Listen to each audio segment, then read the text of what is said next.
Motion in a plane. ठीक है, तो पिछले क्लास के जो कंसेप्ट हमने पढ़े थे वो बहुत सारे कंसेप्ट यहां पर अप्लाई होंगे अभी। ठीक है, बट यहां पर और पिछले चैप्टर में क्या डिफरेंस है? तो पिछले चैप्टर में मोशन इन 1D था, मतलब एक ही लाइन में मोशन होता था। वो मोशन दो तरह का हो सकता था, फॉरवर्ड या फिर बैकवर्ड। तो डायरेक्शन या पॉजिटिव होता था या डायरेक्शन क्या होता था? नेगेटिव। डायरेक्शन क्यों जरूरी है? क्योंकि जब भी हम डिस्प्लेसमेंट या वेलोसिटी की बात करते हैं तो वो पॉजिटिव और नेगेटिव दोनों हो सकता है। समझ में आ गया ये चीज? अब अगर हम मोशन इन अ प्लेन की बात करें तो इसमें डायरेक्शन सिर्फ पॉजिटिव नेगेटिव नहीं होगा, ये दूसरा भी कुछ हो सकता है।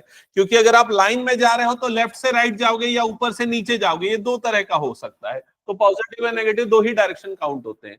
लेकिन जब प्लेन में जा रहे हैं तो प्लेन में दो डायमेंशन हो गए, मतलब दो एक्सेस हो गए। एक हो गया एक्स एक्सिस और दूसरा क्या हो गया? Y axis. तो आपका मोशन रैंडमली कहीं पर भी हो सकता है। समझ में आ गया ये चीज? तो ऐसी सिचुएशन में उसके डायरेक्शन को समझने के लिए हम मैथमेटिकल टूल एक यूज करते हैं जिसका नाम है वेक्टर अलजेब्रा। ठीक है, वेक्टर एक्चुअली डायरेक्शन एनालिसिस और डायरेक्शन वाली क्वांटिटी का एनालिसिस के लिए यूज होता है। ठीक है, तो वेक्टर अलजेब्रा देखते हैं कैसे अप्लाई होता है। तो उसके कुछ टर्म्स हैं, कुछ रूल्स हैं, उन चीजों को समझते हैं। तो पहले लिखो वेक्टर, पहले हेडिंग डालो vector, vector algebra, algebra, vector algebra.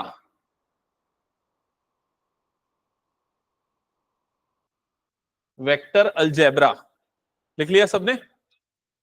ठीक है, अब यहां पर वेक्टर का मतलब होता है एक डायरेक्टेड लाइन सेगमेंट। ये जो वेक्टर है इसका मतलब है directed, directed line segment, line segment. और अलजेब्रा मतलब उससे रिलेटेड एडिशन, सब्सट्रैक्शन, मल्टीप्लिकेशन, जो भी हम मैथमेटिकल ऑपरेशन करते हैं वो सारी चीजें। ओके, अब यहां पर हम अज्यूम करते हैं कि हमारे पास देख लो ये एक हमारे पास डायरेक्टेड लाइन सेगमेंट है ए बी। जो जो मैं यहां लिखते जा रहा हूं, ड्रॉ करते जा रहा हूं, करते जाना है। ठीक है, ये मान लेते हैं एक डायरेक्टेड लाइन सेगमेंट है ए बी। इसको यहां पर ड्रॉ कर लो, ज्यादा अच्छा रहेगा, मतलब एक्स वाई एक्सिस के बीच में यहां पर। ठीक है, डायरेक्टेड लाइन सेगमेंट हो गया ए बी। और यहां पर एक एरो बना रहा हूं, मतलब ये एरो ये बताता है कि इसका डायरेक्शन कहां से कहां जा रहा है। जैसे डिस्प्लेसमेंट की बात करें, कोई पार्टिकल ए से बी मूव कर रहा है तो वेक्टर ए बी हो जाएगा। ये कुछ इस तरीके से। क्लियर हो गया ये चीज? तो यहां पर इसको डिनोट किया जाता है इस तरीके से ए बी, और ऊपर में ये वेक्टर का सिंबल लग जाता है। ठीक है, यहां पर ए जो है, ए जो है ये क्या होता है? Initial point, initial point. और बी जो होता है ये होता है टर्मिनल पॉइंट, टर्मिनल पॉइंट। ए जहां से वो डायरेक्टेड लाइन सेगमेंट स्टार्ट होती है, बी जहां पर वो डायरेक्टेड लाइन सेगमेंट टर्मिनेट होती है। ये क्लियर हो गया? अभी हम खाली वेक्टर को लिखने का तरीका समझ रहे हैं, कैसे कैसे लिखा जाता है, उसकी मीनिंग क्या होती है, उसको रीड कैसे करते हैं। तो रीड करने के लिए वेक्टर ए बी रीड करते हैं। कभी भी अगर मान लो किसी वेक्टर के ऊपर ये वाला एरो नहीं बना हुआ है, सिर्फ ए बी लिखा हुआ है, मतलब ये क्या बताता है? उसका मैग्नीट्यूड, उसकी लेंथ को बताता है। ठीक है, तो ए बी अगर ऐसा लिखा है या फिर इस तरीके का लिखा है तो इसको बोलते हैं हम magnitude, magnitude of vector A B. इसका मतलब होता है magnitude of vector A B, मतलब उस लाइन सेगमेंट की लेंथ कितनी है ये बताया जाता है। ठीक है,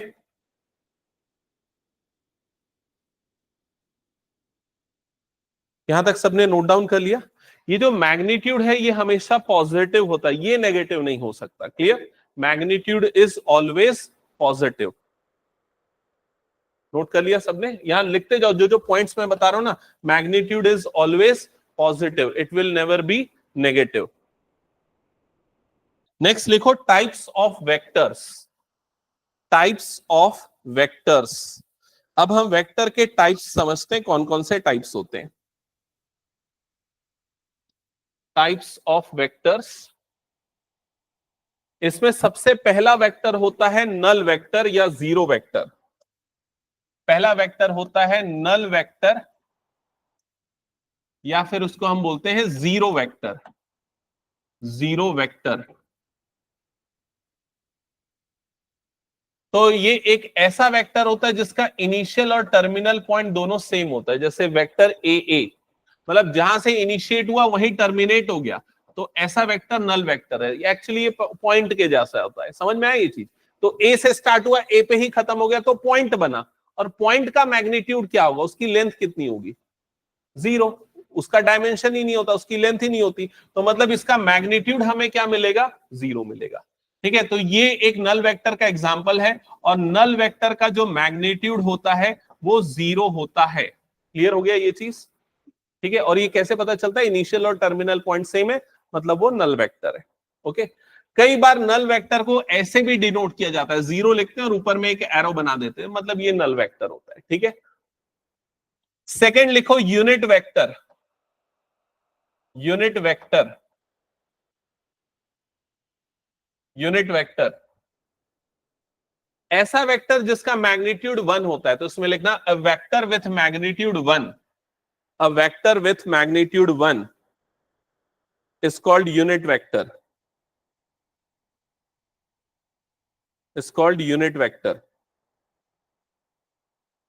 नोट कर लिया सबने।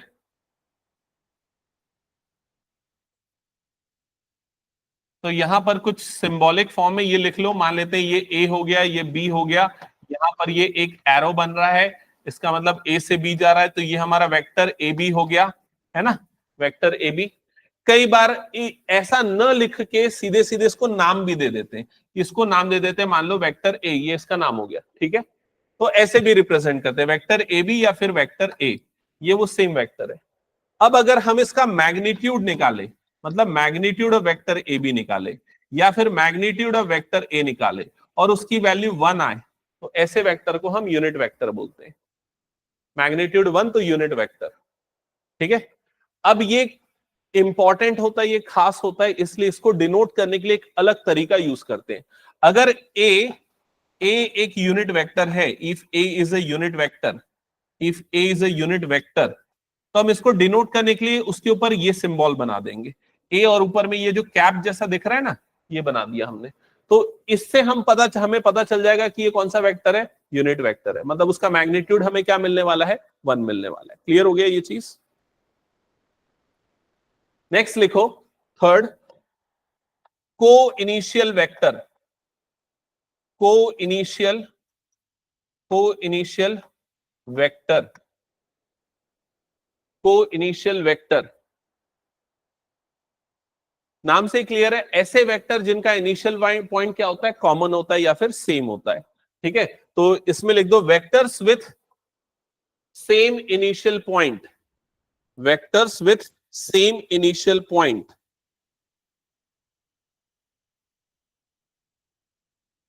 ठीक है, अब इसको ग्राफिकली भी समझ लो, मान लेते हैं यहां से मैं एक वेक्टर बना दे रहा हूं, ये वेक्टर ए बी हो गया, दूसरा एक और वेक्टर बना देता हूं, मान लो ये हो गया वेक्टर ए सी। तो ये दोनों वेक्टर जो है ये को इनिशियल वेक्टर हैं, vector A B and vector A C are coinitial vectors, ये एग्जांपल हो गया। ठीक है, नेक्स्ट लिखो fourth, coterminal vector, coterminal vector,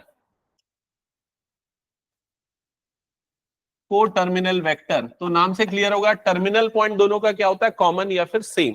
तो एक एग्जांपल के लिए मान लेते हैं यहां पर एक वेक्टर हो गया ए बी, और यहां पर एक वेक्टर हो गया सी बी। तो vector A B and vector C B, ये दोनों कौन से एग्जांपल्स है, को टर्मिनस वेक्टर के एग्जांपल है, को टर्मिनल वेक्टर के एग्जांपल्स हैं।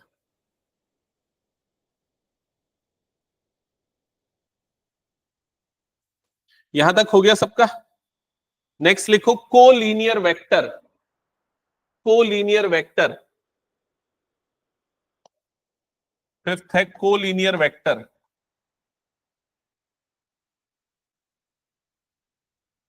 कोलीनियर वेक्टर का इनडायरेक्टली मतलब होता है पैरेलल वेक्टर, पैरेलल वेक्टर। अगर कोई दो वेक्टर पैरेलल हैं या सेम लाइन के पैरेलल हैं तो उन्हें कोलीनियर वेक्टर कहा जाता है। इसको भी एग्जांपल से समझना। मैं यहां पर अलग अलग वेक्टर बना रहा हूं, एक वेक्टर ए हो गया, दूसरा वेक्टर बी हो गया, तीसरा वेक्टर सी हो गया। ठीक है, यहां पर कुछ वेक्टर को एग्जाम्पल के फॉर्म में इस तरीके से बना दो। ठीक है, चौथा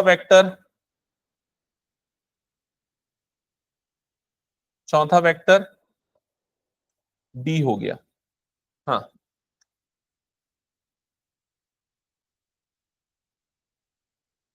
यहां तक हो गया, सबने ड्रॉ कर लिया। अब अगर ध्यान दोगे ए और बी ये दोनों का डायरेक्शन सेम है, क्या मैग्नीट्यूड भी सेम है दोनों का? नहीं, मैग्नीट्यूड क्या है दोनों का? डिफरेंट। क्या ये दोनों पैरेलल दिख रहे हैं आप लोगों को? यस। तो क्या इनको कोलिनियर वेक्टर बोलेंगे? तो आंसर है यस। बी और सी इन दोनों का डायरेक्शन सेम है क्या? दोनों का डायरेक्शन अपोजिट है, तो क्या ये कोलिनियर होंगे? तो आंसर है हाँ, होंगे। कोलिनियर होने के लिए डायरेक्शन अपोजिट चलेगा, बस एक ही कंडीशन है, दोनों एक ही लाइन के क्या होने चाहिए? पैरेलल होने चाहिए। समझ में आ गया ये चीज? अगर कोई वेक्टर इस डायरेक्शन में है, कोई दूसरा वेक्टर इस डायरेक्शन में है, लेकिन सेम लाइन के पैरेलल है, तो उन वेक्टर्स को क्या बोलेंगे? Collinear vector. सिर्फ इसमें कौन सा कोलिनियर नहीं है? तो उसका जवाब है कौन सा? डी। डी को छोड़ के बाकी ये तीनों वेक्टर्स कौन से वेक्टर्स हैं? Collinear vector. दृष्टि समझ में है ना? कोलिनियर का सिंपल मतलब क्या? पैरेलल दिखने चाहिए वेक्टर। डी पैरेलल नहीं है, यस। तो डी कोलिनियर नहीं है। ओके, नेक्स्ट लिखना equal vectors. Equal vectors, equal vectors.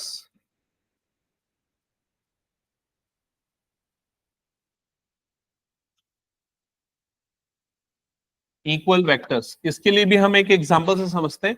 मान लेते हैं ये हो गया वेक्टर ए, मान लेते हैं ये हो गया वेक्टर बी,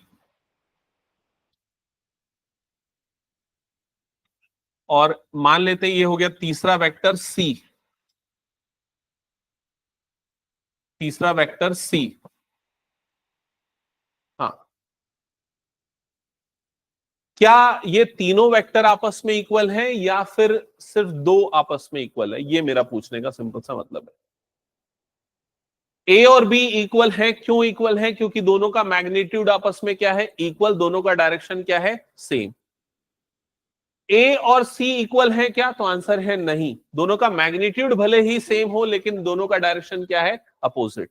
तो वेक्टर इक्वल तभी होंगे जब दोनों का मैग्नीट्यूड भी सेम हो और दोनों का डायरेक्शन भी सेम हो। तो लिखो, two vectors are equal, two vectors are equal, two vectors are equal if they have same magnitude, if they have same magnitude and same direction, and same direction. Two vectors are equal if they have same magnitude and same direction. Note कर लिया? Okay, तो ये हो गया types of vectors जो आपको थोड़ा बहुत पता होना चाहिए था। क्या ये पूरा हटा दूं मैं? अब इन पे बेस्ड मैं क्वेश्चन देता हूं, मुझे ना उसको बताना, उसका आंसर बताना। मैं यहां पर कुछ वेक्टर्स ड्रॉ कर रहा हूं, आप मुझे बताओ कौन कौन से टाइप के कौन कौन से वेक्टर्स हैं। ड्रॉ कर लेना इसको।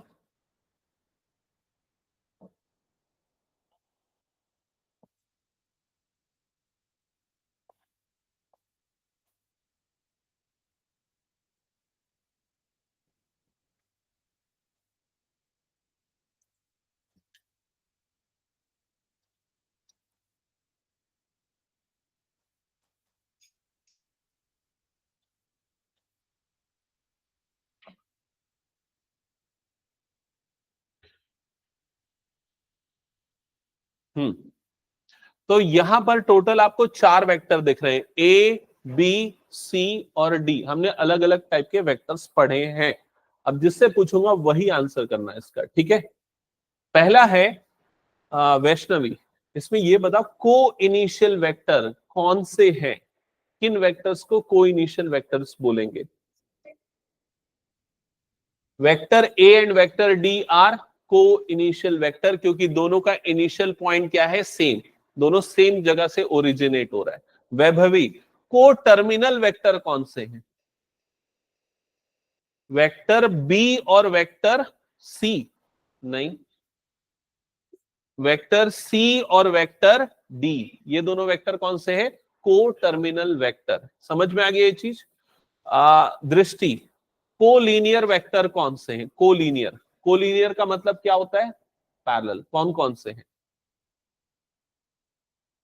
बी और डी ये दोनों क्या है? कोलीनियर। और सी और ए ये दोनों भी क्या है? कोलीनियर। सार्थक, इक्वल वेक्टर कौन कौन से हैं?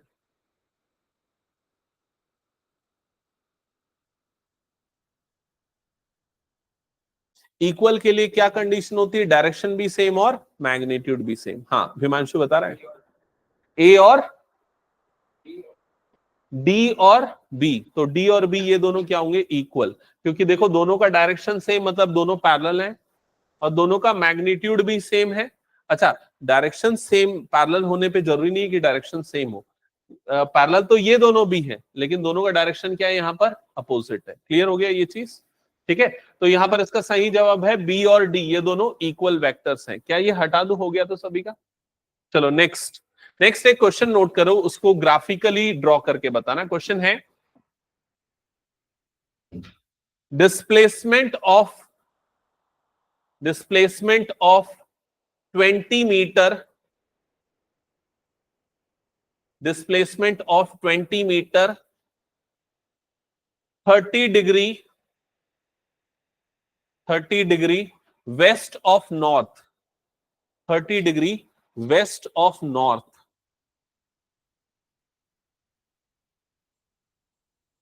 ये जो आपको मेंशन किया है पूरा स्टेटमेंट, जो फिजिकल क्वांटिटी है, डिस्प्लेसमेंट है ना, आपको इसको वेक्टर के फॉर्म में ग्राफिकली शो करना है। ग्राफिकली शो करना है। तो ग्राफिकली शो करने के लिए देखो, हमने सबसे पहले ये एक्स एक्सिस और वाई एक्सिस बना दिया। यहां पर ये कौन सा डायरेक्शन हो गया? ईस्ट। ये क्या हो गया? वेस्ट। ये क्या हो गया? नॉर्थ। और ये क्या हो गया? साउथ। और ये हो गया आपका ओरिजिन रेफरेंस पॉइंट। तो यहां पर डिस्प्लेसमेंट कितना गिवन है? 20 मीटर। और डायरेक्शन क्या है? 30 डिग्री वेस्ट ऑफ नॉर्थ। तो नॉर्थ से वेस्ट के डायरेक्शन में कितना डिग्री है? 30 डिग्री। तो नॉर्थ से वेस्ट के डायरेक्शन में, मतलब इस डायरेक्शन में एंगल कितना बन रहा है इसका? 30 डिग्री। और इसका मैग्नीट्यूड कितना है? उसका मैग्नीट्यूड कितना है? 20 मीटर। तो ये वाले पॉइंट को O ले लेते हैं, और ये वाले पॉइंट को क्या ले लेते हैं? A ले लेते हैं। जनरली ओरिजिन को O से रिप्रेजेंट करते हैं। तो यहां पर ये वेक्टर OA रिप्रेजेंट कर रहा है, जिसका मैग्नीट्यूड कितना है? 20 मीटर। और डायरेक्शन यहां पर क्या है? 30 डिग्री फ्रॉम द नॉर्थ। क्या ये समझ में आ गया? ठीक है। बट देखो प्रॉब्लम क्या जाता है ना, हर बार वेक्टर को ऐसे रिप्रेजेंट करना काफी मुश्किल हो जाता है। तो इसलिए इसको इजियर वे में रिप्रेजेंट करने के लिए हम कंपोनेंट्स का यूज करते हैं, वेक्टर के कंपोनेंट्स का, जो मैं भी यहां पर समझाऊंगा। और मैं 3D के पॉइंट ऑफ व्यू से समझाऊंगा। अगर वो समझ गए तो 2D बहुत आसान हो जाएगा। एक डायमेंशन बस हटा देना उसमें। ठीक है, तो 3D के वेक्टर कंपोनेंट समझने के लिए हम यहां पर 3 एक्सेस बनाते हैं। मेरे साथ में ड्रॉ करना। एक एक्सेस, ये दूसरा एक्सेस। ठीक है, इसको मैं y ले लेता हूं, इसको मैं z ले लेता हूं। ठीक है, और तीसरा एक्सेस जो है x एक्सेस, वो एक्चुअल में यहां से बाहर की तरफ निकल रहा है, बिकॉज थर्ड डायमेंशन है। बट उसको ड्रॉ करने के लिए ना मैं कुछ ऐसे करता हूं ताकि आपको समझ में आए, थर्ड डायमेंशन उससे बाहर की तरफ निकल रहा है। क्लियर हो गया ये चीज? ठीक है। अब यहां पर इंपॉर्टेंट चीज ये है कि एक्स एक्सिस के डायरेक्शन में अगर कोई वेक्टर बनता है जिसका मैग्नीट्यूड 1 यूनिट है, एक्स एक्सिस के डायरेक्शन में कोई वेक्टर बनता है जिसका मैग्नीट्यूड 1 यूनिट है।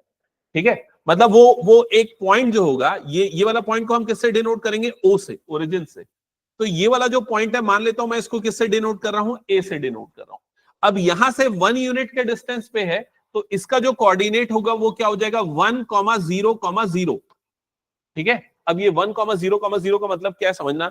अभी तक तुमने 2D पढ़ा था, जो क्लास 10 तक पढ़ते आ रहे थे, जिसमें हर एक पॉइंट के कोऑर्डिनेट को किससे रिप्रेजेंट करते थे? x, y से। x कोऑर्डिनेट होता था, y क्या होता था? y coordinate. अब क्या होता है? 3 कोऑर्डिनेट्स आएंगे, x, y और z। समझ में आई ये चीज? तो यहां पर x एक्सिस के डायरेक्शन में ये 1 यूनिट है, और y और z की वैल्यू क्या है? 0। जैसे 2D में भी होता था, अगर याद होगा, 2D में क्या होता था? अगर कोई पॉइंट x एक्सिस में आता था तो उसका y कोऑर्डिनेट क्या होता था? 0। अब 3D में क्या होगा? अगर कोई पॉइंट x एक्सिस में आएगा तो उसका y और z दोनों कोऑर्डिनेट क्या हो जाएगा? 0। क्या ये समझ में आ रहा है सभी को? ठीक है, सिमिलर वे में मैं यहां पर एक और वेक्टर लेता हूं जो इस डायरेक्शन में, बताओ कौन से डायरेक्शन में, ये y एक्सिस के डायरेक्शन में है, और इसका कोऑर्डिनेट मैं ले रहा हूं 0,1,0। समझ में आया ये चीज? मतलब इसका सिर्फ y कोऑर्डिनेट है और x और z कोऑर्डिनेट इसके क्या है, 0। क्लियर हो गया ये चीज? इस पॉइंट को मैं रिप्रेजेंट करता हूं किससे, b से। क्लियर हो गया ये चीज? नेक्स्ट एक और वेक्टर ले रहा हूं ऊपर की तरफ, ऊपर मतलब z एक्सिस पे ले रहा हूं, और ये वाले पॉइंट को रिप्रेजेंट कर रहा हूं किससे, c से। अब बताओ c का कोऑर्डिनेट क्या होगा, जल्दी बताओ। 0,0,1। क्या ये सबको समझ में आ रहा है? त्रिशा समझ में आ रहा है? ठीक है, ये हो गया 0,0,1। तो यहां 3 वेक्टर आपको दिख रहे हैं सामने। पहला वेक्टर है OA, इसका डायरेक्शन क्या है अगर मैं पूछूंगा तो क्या बोलोगे? OA का डायरेक्शन क्या है? तो आपका जवाब होगा एक्स एक्सिस। इसका मैग्नीट्यूड क्या है, इसकी लेंथ कितनी है, तो क्या बोलोगे, 1 यूनिट। OB का डायरेक्शन क्या है, y एक्सिस, मैग्नीट्यूड कितना है, 1 यूनिट। और OC का डायरेक्शन क्या है, z एक्सिस, मैग्नीट्यूड कितना है, 1 यूनिट। क्या ये समझ में आ गया सभी को? तो अब ये जो चीजें हैं इनको स्पेशली एक नाम दिया गया है। जैसे यहां पर, यहां तक सबने ड्रॉ कर लिया ना सबने? अब यहां पर लिखते हैं हम सबसे पहले vector OA, vector OA, vector OA। इसको मैं यूनिट वेक्टर बोल सकता हूं, यूनिट वेक्टर। यूनिट वेक्टर किस वेक्टर को बोलते हैं जिसका मैग्नीट्यूड कितना होता है, 1। इसका मैग्नीट्यूड 1 है ना, तो ये यूनिट वेक्टर है। यूनिट वेक्टर किस डायरेक्शन में है, इन the direction of X axis, in the direction, in the direction of X axis, unit vector in the direction of X axis. समझ में आ गया ये चीज? और मैंने स्टार्टिंग में बताया था अगर कोई भी वेक्टर यूनिट वेक्टर होता है, स्पेशल है वो, तो उसके ऊपर क्या लगा देते हैं, कैप लगा देते हैं। याद आया ये चीज? तो इसको हम डिनोट करेंगे किससे, आई, और ऊपर में ये कैप लगा देंगे, आई कैप।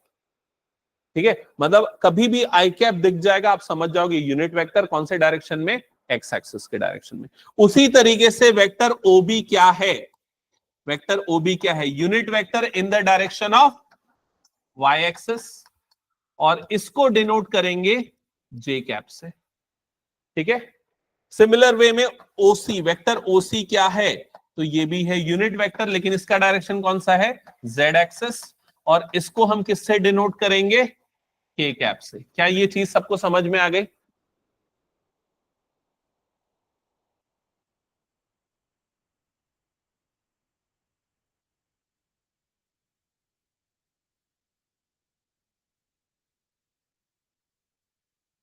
यहां तक हो गया ना सबका? अच्छा, अब ये बताओ इसका मतलब क्या होगा और इसकी वैल्यू क्या होगी। इसका मतलब पहले बताओ, मतलब क्या है इसका, मैग्नीट्यूड ऑफ आई कैप या magnitude of vector in the direction of X axis. तो कितना है इसका वैल्यू, 1, तो इसकी वैल्यू कितनी आ जाएगी, 1। क्या ये क्लियर हो गया? उसी तरीके से magnitude of J, magnitude of K, इन सब का भी मैग्नीट्यूड क्या होगा, 1, क्योंकि ये सारे कौन से वेक्टर है, यूनिट वेक्टर है। क्या ये क्लियर हो गया? तो ये लिख लो, इसको ध्यान रहे, ताकि मैग्नीट्यूड ऑफ, सारी चीजें लिख के रखना ताकि नहीं रहेगा वो ज्यादा समय तक ध्यान, इसलिए लिखा हुआ रहेगा ना तो काम आएगा।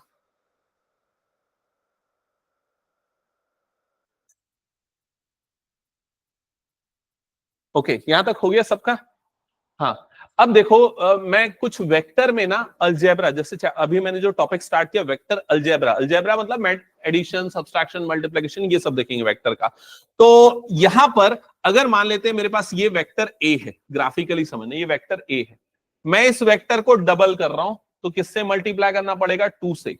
तो ये लिखूंगा 2 वेक्टर ए। समझ में आया ये चीज? अब ये दोनों चीजें और वर्ड को सुनना, ये वेक्टर है, वेक्टर क्वांटिटी, 2 क्या है, स्केलर है। तो यहां पर ये जो मल्टीप्लीकेशन कर रहे हैं इसको क्या बोलेंगे, स्केलर मल्टीप्लीकेशन। मैंने एक स्केलर क्वांटिटी और एक वेक्टर क्वांटिटी को मल्टीप्लाई किया है, तो क्या फर्क पड़ेगा इससे, क्या फर्क पड़ेगा? अगर ग्राफिकली देखा जाए तो क्या फर्क पड़ेगा, ये जो वेक्टर क्वांटिटी है उसका सिर्फ क्या बढ़ जाएगा, मैग्नीट्यूड। इसका मैग्नीट्यूड क्या हो जाएगा, डबल हो जाएगा। समझ में आया ये चीज? ठीक है, अब इसको दूसरे कॉन्टेक्स्ट में बताओ मुझे, ये बताओ 2 आई कैप की वैल्यू, 2 आई कैप का मैग्नीट्यूड कितना होगा, बताओ। 2 आई क्यूब का मैग्नीट्यूड क्या हो जाएगा, 2, क्योंकि आई कैप क्या है, यूनिट वेक्टर, तो उसका मैग्नीट्यूड क्या होता है, 1। तो 2 आई कैप का क्या हो जाएगा, 2। मैग्नीट्यूड ऑफ 3 आई कैप क्या हो जाएगा, 3, मैग्नीट्यूड ऑफ -5 आई कैप कितना हो जाएगा 5 +5। याद करो मैंने लिखा था मैग्नीट्यूड हमेशा क्या होता है पॉजिटिव होता है। समझ में आ गया ये चीज? तो ये कुछ चीजें नोट करके रख लो, ध्यान में रहेगा ताकि तुम लोगों को।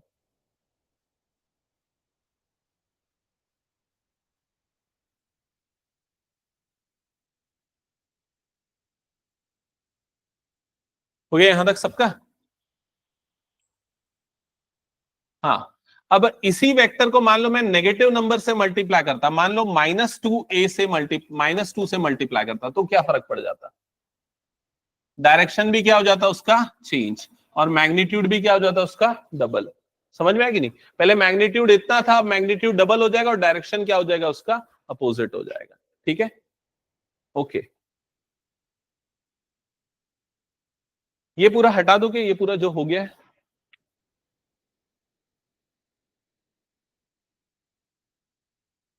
ठीक है, अब इधर पे ध्यान देना। अब थोड़ा हम कोऑर्डिनेट ज्योमेट्री से चीजों को समझते हैं। फिर से ये कोऑर्डिनेट्स बनाना है। एक्स एक्सिस ये हो गया, वाई एक्सिस जेड एक्सिस तीनों। ये एक्स एक्सिस इधर लेना, ये वाई इधर लेना और ये जेड को इधर लेना। ठीक है, एक्स वाई और जेड को यहां पर ले लेना। ठीक है, यहां तक सबने कर लिया प्लॉट? ओके। अब इसको ना समझने के लिए मान लेते हैं हम यहां पर कोई एक पॉइंट आ रहा है 3D स्पेस में, ये पॉइंट जिसका कोऑर्डिनेट है 1,2,3, 1,2,3 है ना। ये पॉइंट है 1,2,3। इसको थोड़ा विजुअलाइज करो। 1 का मतलब क्या है, उसका एक्स कोऑर्डिनेट कितना है 1, मतलब एक्स एक्सिस के डायरेक्शन में वो कितना आगे बढ़ा है 1 यूनिट। 2 का मतलब क्या है, वाई एक्सिस के डायरेक्शन में कितना आगे बढ़ा है 2 यूनिट, और 3 का मतलब है जेड एक्सिस के डायरेक्शन में क्या है 3 यूनिट। समझ में आई ये चीज? ठीक है। अब अगर मान लो मैं इसका एक पोजीशन वेक्टर निकालता हूं, पोजीशन वेक्टर मतलब इसका ओरिजिन से, रेफरेंस पॉइंट से पोजीशन कहां पर है, तो रेफरेंस पॉइंट ओरिजिन कहां पर आता है, यहां पर आता है। और इसका वेक्टर अगर हमें बनाना है तो हम इस तरीके से बनाएंगे। इस वाले पॉइंट को हम कंसीडर कर लेते हैं, ये वाला पॉइंट है ए, तो इसको हम रिप्रेजेंट करेंगे वेक्टर ओ ए से, वेक्टर ओ ए से। ठीक है, यहां तक हो गया सबका? अब देखो स्टार्टिंग में जब मैंने आई कैप बताया था, तो आई कैप कौन से डायरेक्शन में आ रहा था, एक्स के डायरेक्शन में। उस समय उसका यूनिट क्या था, मैग्नीट्यूड क्या था 1 यूनिट। अभी यहां पर जो ये जो पॉइंट ए है, इसका भी आई के डायरेक्शन में या एक्स के डायरेक्शन में मैग्नीट्यूड कितना है 1 है। तो इसको हम किससे डिनोट करेंगे 1 आई कैप। समझ में आई ये चीज? लेकिन क्या ये वेक्टर सिर्फ एक्स के डायरेक्शन में जा रहा है? नहीं, ये किस डायरेक्शन में जा रहा है, वाई के डायरेक्शन में भी जा रहा है। तो वाई के डायरेक्शन में यूनिट वेक्टर क्या होता था जे कैप। अगर 2 यूनिट आगे बढ़ा है तो उसको हम किससे डिनोट करेंगे +2 जे कैप। और जेड के डायरेक्शन में ये क्या हो जाएगा +3 के कैप। समझ में आ गया ये चीज? तो ये है वेक्टर के कंपोनेंट का रिप्रेजेंटेशन। ये जो आपको 1i 2j और 3 के दिख रहे हैं, इसको हम बोलते हैं उसके कंपोनेंट्स। मतलब एक्स एक्सिस के डायरेक्शन में कितना है, वाई एक्सिस के डायरेक्शन में कितना और जेड के डायरेक्शन में कितना है। क्लियर हो गया ये चीज? अगर मान लो इस कंपोनेंट में ये नहीं आए और ये भी नहीं आए, तो इसका मतलब ये कौन से डायरेक्शन में है, सिर्फ एक्स के डायरेक्शन में। अगर मान लो पहला और दूसरा है, तीसरा नहीं आए, मतलब ये कहां पर है, एक्स और वाई में है, मतलब एक्स वाई प्लेन में है। मतलब ये अगर 3D स्पेस मान लेते हैं ये पूरा बोर्ड जो है वो एक्स वाई प्लेन है, मतलब वो वेक्टर कहां पर बन रहा है, एक्स वाई प्लेन में बन रहा है। लेकिन अगर मान ले ये तीनों आ रहा है, मतलब ये वेक्टर कहां पर बन रहा है, 3D स्पेस में बन रहा है। समझ में आ रहा है कि नहीं ये चीज? ठीक है, तो ये जो आपको सामने दिख रहा है, ये हमने इसको पोजीशन वेक्टर बोलते हैं। इस पॉइंट का, पॉइंट ए का क्या है, पोजीशन वेक्टर। तो लिख लो यहां पर है position vector of point A, position vector of point A. Clear हो गया ये चीज? अब इसको जनरलाइज करते हैं। मान लेते हैं यहां पर कोई भी एक पॉइंट है, पॉइंट पी, जिसका कोऑर्डिनेट है x, y, z। तो पॉइंट पी का जो पोजीशन वेक्टर होगा, position vector of point P, ठीक है, उसको कैसे रिप्रेजेंट करेंगे, कैसे लिखेंगे हम? यस, इसको पहले मैं लिख देता हूं ओपी, वेक्टर ओपी, है ना। ओ क्योंकि ओ इनिशियल पॉइंट, पी मतलब क्या हो गया, टर्मिनल पॉइंट। और इसके कंपोनेंट क्या आएंगे, तो आपका आंसर होगा xi plus yj plus zk, ये हो जाएंगे इसके कंपोनेंट्स। क्या ये क्लियर हो गया सबको? ठीक है, ओके अब इसके बाद अगर आपको कंपोनेंट्स गिवन है और आपको किसी भी वेक्टर का मैग्नीट्यूड निकालना है तो वो कैसे निकलता है, उसका डेरिवेशन है, लेकिन अभी मैं डेरिवेशन पे नहीं जा रहा हूं। तो यहां पर लिखो magnitude, magnitude of vector O P is equals to, तो कभी भी मैग्नीट्यूड को रिप्रेजेंट करते हैं तो हम क्या लिखते हैं, सीधे सीधे ऐसा ओपी लिख दोगे, ऊपर से वेक्टर हटा दोगे, एक तरीका ये होता है। दूसरा तरीका क्या होता है, ऐसी दो वर्टिकल लाइन बना दोगे और बीच में वेक्टर ओपी लिख दोगे, दोनों का मतलब उसका मैग्नीट्यूड ही होता है। और ये कैसे निकलता है, तो ये निकालने का तरीका है under root X square plus Y square plus Z square, ये है उसके मैग्नीट्यूड को निकालने का तरीका, सिंपल। ये हो गया सबका यहां तक, ठीक है। अब मैं एक क्वेश्चन दे रहा हूं, जल्दी से मैं जो जो पूछ रहा हूं वो करके बताओ, मुझे लिख के बताओ। लिखो consider the coordinates of A point, consider the coordinates of A point, consider the coordinates of A point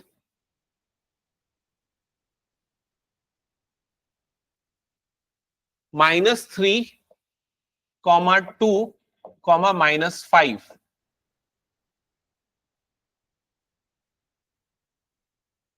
ठीक है, लिख लिया। फर्स्ट है, इसमें फर्स्ट पार्ट है represent the position vector, represent the position vector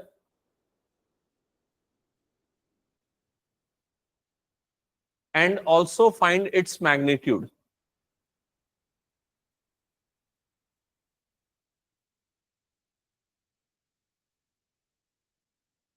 तो रिप्रेजेंट करना आपको पोजीशन वेक्टर को कंपोनेंट फॉर्म में और उसका मैग्नीट्यूड भी फाइंड आउट करना है। तो इसका पोजीशन वेक्टर, इस पॉइंट का पोजीशन वेक्टर क्या होगा, मान लेते हैं पॉइंट ए है, तो उसका पोजीशन वेक्टर क्या होगा, वेक्टर ओ ए। क्या आएगा इसका कंपोनेंट, क्या आएगा, -3i प्लस 2j -5k, ये आ गया इसका पोजीशन वेक्टर। और इसका मैग्नीट्यूड निकालना है, तो मैग्नीट्यूड ऑफ वेक्टर ओ ए क्या आएगा, मैग्नीट्यूड ऑफ वेक्टर ओ ए क्या आएगा, रूट ओवर, यहां पर क्या आ जाएगा, ये -3 का स्क्वायर प्लस 2 का स्क्वायर प्लस -5 का स्क्वायर, तो ये आ जाएगा रूट ओवर, कितना आ जाएगा, ये 9 + 4 + 25, तो ये आ जाएगा रूट अंडर रूट 38, 38 ही आ रहा है ना, हाँ अंडर रूट 38, ये हो गया उसका मैग्नीट्यूड। क्या ये क्लियर हो गया सभी को, ठीक है,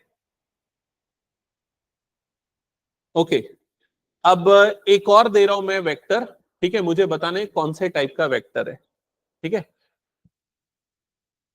vector O A is equals to 1/√2i -1/√2j, that's it. इसका मैग्नीट्यूड निकालो और बताओ क्या ये नल वेक्टर है, क्या ये यूनिट वेक्टर है, या किस तरह का वेक्टर है। इसका मैग्नीट्यूड क्या आएगा, पहले वो निकालो।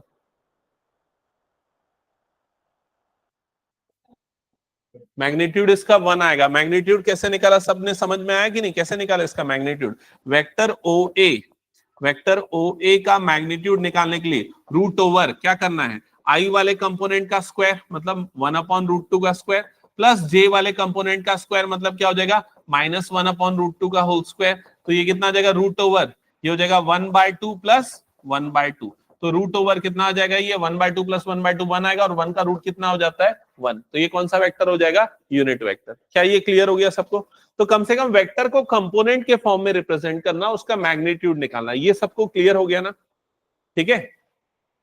नेक्स्ट लिखो, नेक्स्ट लिखो triangle law of addition, triangle law of addition, triangle law of addition of two vectors, of two vectors, triangle law of addition of two vectors। तो ट्राइंगल लॉ ऑफ एडिशन क्या है समझना, मान लेते हैं एक वेक्टर हमारे पास ये है, दूसरा वेक्टर हमारे पास ये है, ये वाला है, ऐसा मान लेते हैं। मान लेते हैं ये दो वेक्टर्स हैं, ठीक है। ये वेक्टर को मैं मान लेता हूं, ये वाला वेक्टर हो गया वेक्टर ए, ये वाला वेक्टर हो गया वेक्टर बी। हमें दोनों वेक्टर को ऐड करना है। ग्राफिकली देखा जाए कि इसका एडिशन कैसा होगा, तो कैसे निकलेगा समझना। सिंपली हम इन दोनों वेक्टर को ऐसे ज्वाइन करते हैं। अच्छा, इसका इनिशियल पॉइंट कौन सा है? ये वाला। टर्मिनल पॉइंट कौन सा है? ये वाला। इसका इनिशियल पॉइंट ये है, टर्मिनल पॉइंट क्या है? ये है। समझ रहे हो?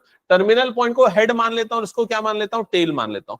तो हेड टू टेल दोनों को ज्वाइन कर लेते हैं, मतलब इसके हेड को और इसके टेल को ज्वाइन कर लेते हैं। अगर इन दोनों को ज्वाइन करेंगे तो ये कुछ ऐसा हो जाएगा। ये एक्चुअल में जो पहले जो वेक्टर था और अभी जो दो वेक्टर है वो दोनों सेम है, ये पता है कि नहीं? दोनों इक्वल है। देखो यहां पर इसको मैं कॉपी करता हूं, फिर उसके बाद इसको मैं ये पेस्ट करके यहां पर लिख देता हूं। क्या ये दोनों वेक्टर सेम है कि नहीं? बताओ, इक्वल है कि नहीं? जो पहले बी था और अब जो नया वेक्टर बी है, दोनों इक्वल वेक्टर है। क्यों इक्वल है? क्योंकि दोनों का डायरेक्शन क्या है? सेम। दोनों का मैग्नीट्यूड क्या है? सेम। तो मैं उसको इधर उधर शिफ्ट कर सकता हूं। तो ये जो अब वेक्टर बी है और जो वेक्टर ए है वो हेड टू टेल कनेक्टेड हो गया। क्लियर हो गया ये चीज? अब अगर मान लो मैं फर्स्ट वाले वेक्टर का इनिशियल पॉइंट लू या टेल लू और सेकंड वाले वेक्टर का टर्मिनल पॉइंट लू, मतलब हेड लू, और जब मैं इन दोनों को ज्वाइन करूंगा तो ये जो मुझे नया वेक्टर मिलेगा, ये जो नया वेक्टर मिलेगा ये इन दोनों वेक्टर का एडिशन हो जाएगा। मतलब ये क्या हो जाएगा? Vector A plus vector B के इक्वल हो जाएगा। यही है ट्रायंगल लॉ ऑफ एडिशन। अगर हम दो वेक्टर्स को ऐसे कनेक्ट करते हैं हेड टू टेल कंडीशन में, तो उन दोनों वेक्टर्स को मिला के जो थर्ड साइड बनेगी ट्रायंगल की, वो उन दोनों वेक्टर का वेक्टर एडिशन मिलेगा। क्लियर हो गया ये चीज? ठीक है। अब ये वेक्टर एडिशन क्यों और कैसे काम का है उसको थोड़ा समझने के लिए हम एग्जांपल लेते हैं। ये नोट कर लिया ना सबने ग्राफिकली? ओके, इसको समझने के लिए अब हम एग्जांपल लेते हैं। मान लेते हैं ये हमारा कोऑर्डिनेट एक्सिस हो गया, ये हो गया एक्स एक्सिस और यहां पर हो गया वाई एक्सिस। यहां पर आ गया हमारे पास ओरिजिन, यहां पर आ गया हमारे पास ओरिजिन ओ। ठीक है। और यहां पर मैं एक पॉइंट ले लेता हूं, ये वाला पॉइंट ए ले लेता हूं। यहां पर मैं एक पॉइंट ले लेता हूं, बी ले लेता हूं। ठीक है। ये एक वेक्टर बन गया, ये एक वेक्टर बन गया। ये हो गया वेक्टर ओ ए, ये वाला हो गया वेक्टर, ये वाला वेक्टर क्या है? O B. और फिर इन दोनों को भी ज्वाइन कर देता हूं, इन दोनों को भी ज्वाइन कर देता हूं। और ये हो गया तीसरा वेक्टर। ये तीसरा वेक्टर का क्या नाम है? ये पहले ये ड्रॉ कर लो, फिर मैं पूछता हूं आप लोगों से। क्या ये ड्रॉ कर लिया सबने?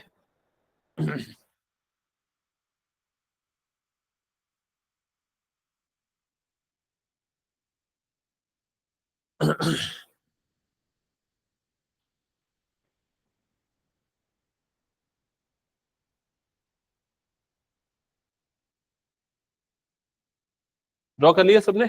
चलो इधर पे ध्यान देना। अब मैं जो पूछ रहा हूं वो बताओ। ये वाले वेक्टर का नाम क्या है? पहले वाले वेक्टर का, इस वाले वेक्टर का क्या नाम है?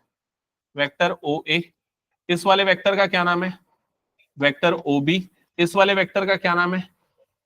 Vector A B. क्योंकि ए से स्टार्ट हो रहा है, बी पे क्या हो रहा है? ये टर्मिनेट हो रहा है। क्लियर हो गया ये चीज?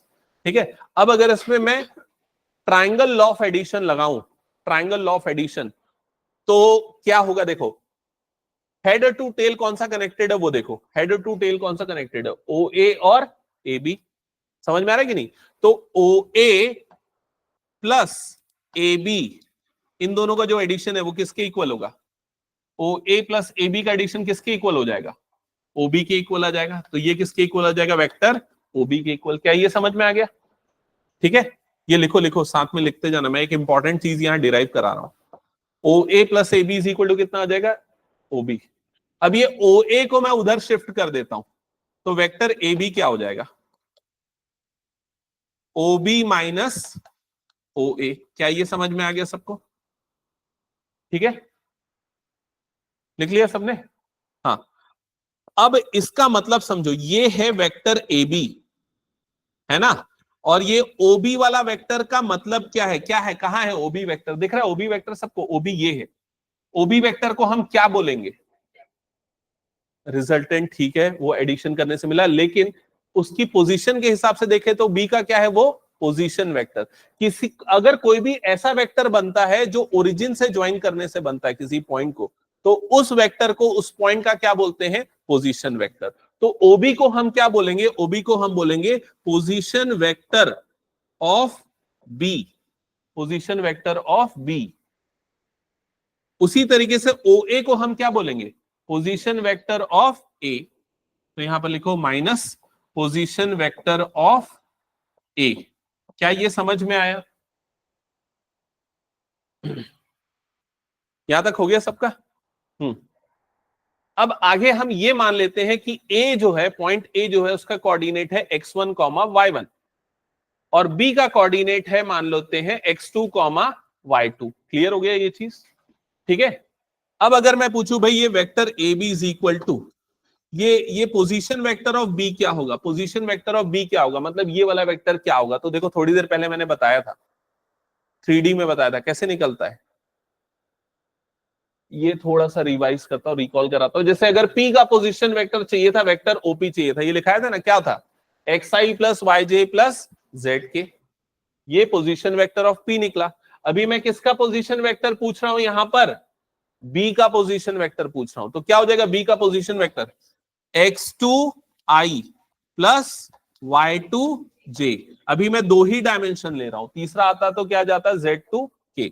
ये आ जाएगा position vector of B minus position vector of A. तो क्या आ जाएगा, ये x1i प्लस y1j, ये हो जाएगा पोजीशन वेक्टर ऑफ ए। क्या ये क्लियर हो गया? Vector A B is equal to, vector A B is equal to,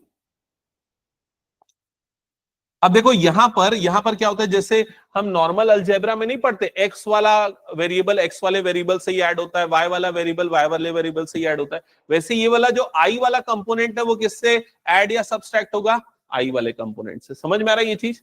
तो ये दोनों में आई वाले कंपोनेंट है, तो यहां पर हम आई को कॉमन निकाल लेते हैं। आई को कॉमन निकालेंगे तो ये क्या बन जाएगा, x2 माइनस x1 आई, और ये वाले जे वाले कंपोनेंट्स में से हम जे को कॉमन निकाल लेते हैं तो क्या बन जाएगा, प्लस y2 माइनस y1, और ये क्या हो जाएगा, जे। क्या ये समझ में आ गया?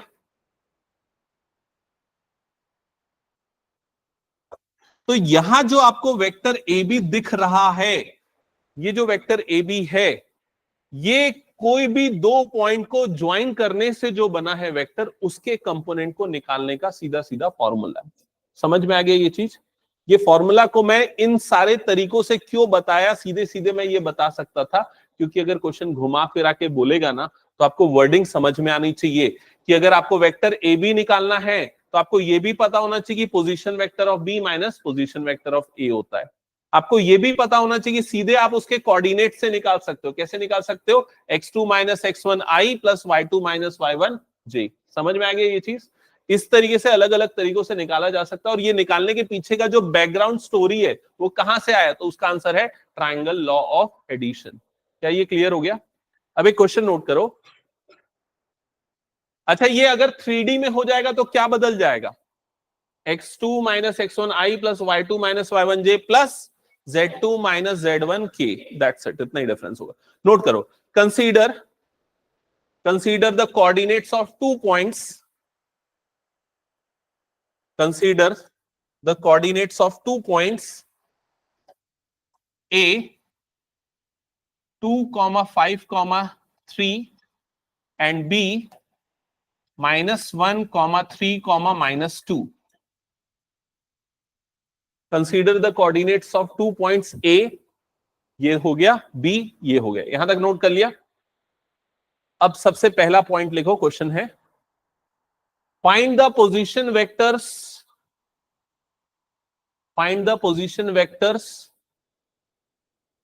for point A and B।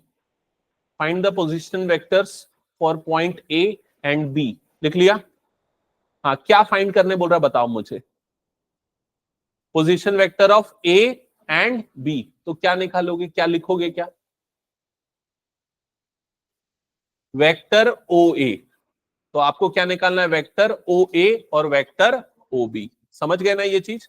तो लिखो, जल्दी से लिखते जाओ, मैं फिर एक एक करके पार्ट दूंगा। Vector OA, position vector of A, ये दिमाग में डाल दो। पोजीशन वेक्टर किसी भी पॉइंट का मतलब ओरिजिन से ज्वाइन करने वाला वेक्टर। वेक्टर OA क्या लिखा है इसके बाद बताओ जल्दी। नहीं, 2i plus 5j plus 3k, वो एक्स वाई जो है वो वेरिएबल था, अब हमें उसकी वैल्यू पता है यहां इस क्वेश्चन में। समझ गए ना ये चीज? और वेक्टर ओबी क्या हो जाएगा? -1i plus 3j minus 2k। यहां तक हो गया सबका? ये मिल गए दोनों के पोजीशन वेक्टर। ठीक है, नेक्स्ट इसके बाद है अगला क्वेश्चन। लिख लिया यहां तक सबने? Vector O A, vector O B. अब लिखो find vector A B and vector B A. Find vector A B and vector B A. तो अब आपको क्या निकालना है? वेक्टर ए बी निकालना है एंड वेक्टर क्या निकालना है? बी ए निकालना है। समझ गए ना ये चीज? ठीक है, वेक्टर ए बी निकालना है और वेक्टर बी ए निकालना है। अच्छा, अभी थोड़ी देर पहले हमने डिराइव किया वेक्टर ए बी निकालने के लिए क्या तरीका है, क्या रूल है? एक तो सीधा तरीका है, कौन सा? x2 minus x1 i, y2 minus y1 j, z2 minus z1 k। और क्या तरीका है? अगर मान लो कोऑर्डिनेट नहीं दिया है तो, अगर कोऑर्डिनेट नहीं दिया, मान लो ये नहीं दिया है, ये नहीं दिया है, सिर्फ ये दिया है, तो कैसे निकालेंगे? Position vector of B minus position vector of A. समझ गए ना ये चीज? तो यहां पर हम लिखेंगे, इसको ऐसे लिख दो, OB minus OA। OB minus OA। OB का मतलब दिमाग में डाल दो, position vector of B। OA का मतलब क्या है? Position vector of A। ठीक है, तो वेक्टर ए बी क्या आएगा? तो वेक्टर ए बी क्या आएगा? तो वेक्टर ए बी आ जाएगा ओबी। ओबी की वैल्यू यहां पर कितनी है? -1i plus 3j minus 2k minus O A. Vector O A की जगह पे क्या आ जाएगा? 2i plus 5j plus 3k। हाँ, अब अभी हमने डिस्कस किया था आई आई वाले कंपोनेंट आपस में ऐड और सब्सट्रैक्ट होंगे, है ना? तो आई वाले कंपोनेंट क्या आएगा? ये वाला जल्दी बताओ। हाँ, लिखो जल्दी, क्या आएगा? पूरा लिखो, कंप्लीट करो।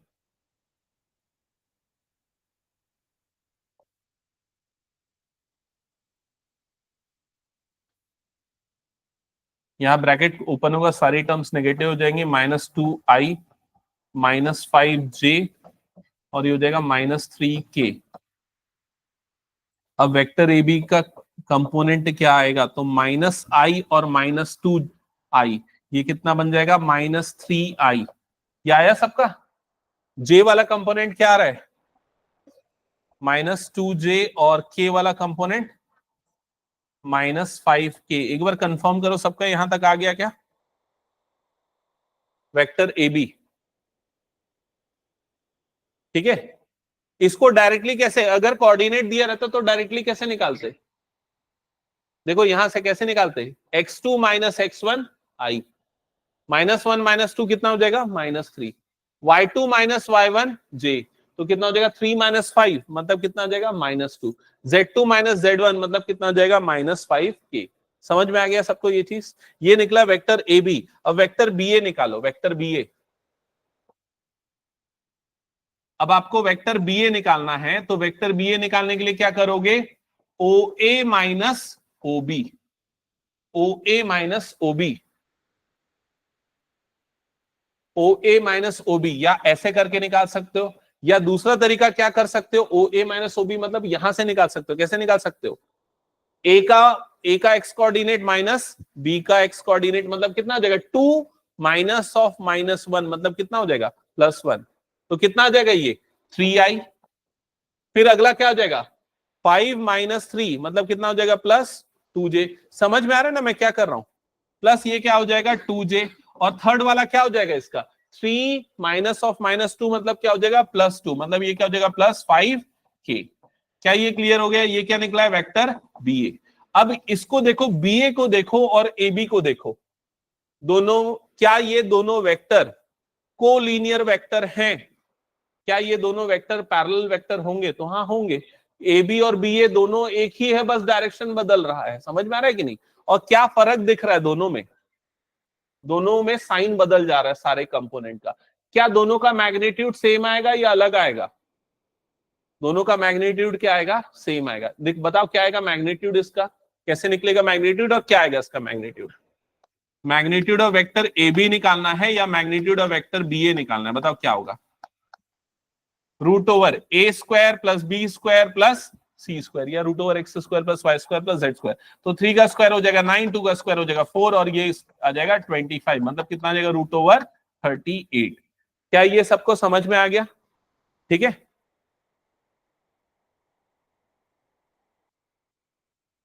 तो अभी तक आप लोगों ने जो जो टर्म्स पढ़े वो क्लियर है? आई कैप क्या है? Unit vector in the direction of X axis, J Y axis, और के क्या हो गया? Z axis. पोजीशन वेक्टर का मतलब क्या होता है? ओरिजिन से किसी भी पॉइंट को ज्वाइन करने से जो डायरेक्टेड लाइन सेगमेंट बनता है, जो वेक्टर बनता है, उसको उसका बोलते हैं पोजीशन वेक्टर। ठीक है, कोई भी वेक्टर ए बी निकालना है तो वो निकालने का क्या तरीका है? Position vector of B minus position vector of A, या फिर कोऑर्डिनेट पता है तो क्या लगा दोगे? x2 minus x1 y2 minus y1 वाला तरीका। क्या ये क्लियर हो गया सबको? हटा दो इसको मैं। चलो नेक्स्ट। नेक्स्ट अब लिखो unit vector for a given vector. Unit vector for a given vector, मतलब अगर किसी भी वेक्टर के का आपको यूनिट वेक्टर निकालना है या किसी भी वेक्टर के डायरेक्शन में आपको एक यूनिट वेक्टर निकालना है तो वो कैसे निकालेंगे? मान लेते हैं मेरे पास एक है वेक्टर ए। वेक्टर ए, इसके कंपोनेंट है -i प्लस 2j -3k। ये हो गया वेक्टर ए, है ना? नोट कर लिया ये वेक्टर ए। इसका मैग्नीट्यूड क्या है बताओ अभी? इसका मैग्नीट्यूड क्या है? मैग्नीट्यूड ऑफ वेक्टर ए क्या है? क्या है? रूट ओवर -1 का स्क्वायर प्लस 2 का स्क्वायर प्लस -3 का स्क्वायर। तो कितना आ जाएगा? रूट ओवर 5 प्लस 4 प्लस 1 5 हो गया। कितना आ जाएगा? रूट 14। इसका मैग्नीट्यूड है रूट 14। समझ गए ना? तो क्या ये यूनिट वेक्टर है अभी? अभी ये यूनिट वेक्टर है क्या?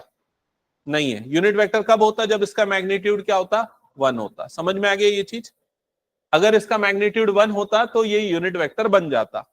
अब अगर आपको बोलेगा कि इस वेक्टर के डायरेक्शन में एक यूनिट वेक्टर निकालो, मैं जो बोल रहा हूं उसको थोड़ा ध्यान से सुनना। मैं सीधे फॉर्मूला लिखा सकता हूं लेकिन मैं नहीं लिखवाना चाह रहा हूं, मैं तुम लोगों का वो लॉजिक डेवलप करना चाहता हूं, इसलिए सुनो। इस वेक्टर के डायरेक्शन में एक यूनिट वेक्टर निकालो तो इस वेक्टर का मैग्नीट्यूड कितना है? 14। अगर इस वेक्टर को इसी के मैग्नीट्यूड से डिवाइड कर दे तो जो नया वेक्टर बनेगा उसका मैग्नीट्यूड कितना आएगा? 1। अगर रूट 14 को रूट 14 से डिवाइड कर देंगे तो मैग्नीट्यूड कितना आ जाएगा? 1। मतलब अगर वेक्टर ए को मैग्नीट्यूड ऑफ वेक्टर ए से डिवाइड कर दे, वेक्टर ए को अगर मैग्नीट्यूड ऑफ वेक्टर ए से डिवाइड कर दे तो हमें उस वेक्टर का क्या मिल जाएगा? यूनिट वेक्टर मिल जाएगा। और यूनिट वेक्टर को हम किससे डिनोट करते हैं? वेक्टर, और ऊपर में क्या लगा देते हैं? कैप। समझ में आई ये चीज? अब ये वेक्टर ए आपको दिया हुआ है, देखो वेक्टर ए दिया हुआ है, क्या दिया हुआ है? -i प्लस 2j -3k, और डिवाइडेड बाय क्या कर दो यहां पर? रूट 14 कर दो, तो आपको यूनिट वेक्टर मिल जाएगा। चेक करके देखते हैं वाकई में मिल रहा है कि नहीं। तो इसको मैं ऐसे अलग अलग करके लिख सकता हूं ना, -1/√14i प्लस 2/√14j, और फिर क्या लिख सकता हूं? -3/√14k। क्या ये समझ में आया मैंने क्या किया? ये वेक्टर लिख दिया। अब इसका इसका ये जो नया वेक्टर मैंने लिखा, इसका मैग्नीट्यूड कैसे निकलेगा? तो मैग्नीट्यूड ऑफ ए कैप कैसे निकलेगा? रूट ओवर पहले वाले का स्क्वायर, मतलब कितना आ जाएगा? -1/√14 का स्क्वायर, प्लस दूसरे वाले का स्क्वायर, मतलब क्या आ जाएगा? 2/√14 का स्क्वायर, प्लस तीसरे वाले कंपोनेंट का स्क्वायर, मतलब -3/√14 का होल स्क्वायर। क्या ये समझ में आ गया? कितना हो जाएगा ये? रूट ओवर, ये बन जाएगा 1/14। अगला टर्म क्या बनेगा? 4/14। नेक्स्ट टर्म क्या बनेगा? 9/14। सबको जब ऐड करेंगे तो क्या मिलेगा? 14/14, और 14/14 मतलब कितना हो जाएगा? 1। उसका मैग्नीट्यूड क्या आ गया? 1। तो कंक्लूजन ऑफ द स्टोरी ये है कि अगर आपको किसी भी वेक्टर के डायरेक्शन में यूनिट वेक्टर चाहिए तो ये फॉर्मूला है। ये फॉर्मूला ये ऐसा क्यों है वो आपको यहां पर देख के समझ में आ गया। उसके मैग्नीट्यूड से हम डिवाइड कर देंगे तो मैग्नीट्यूड बन जाएगा 1। क्लियर हो गया ये चीज? तो ये इसको ध्यान में रखना, ये फॉर्मूला को। ओके, अब एक क्वेश्चन नोट करो।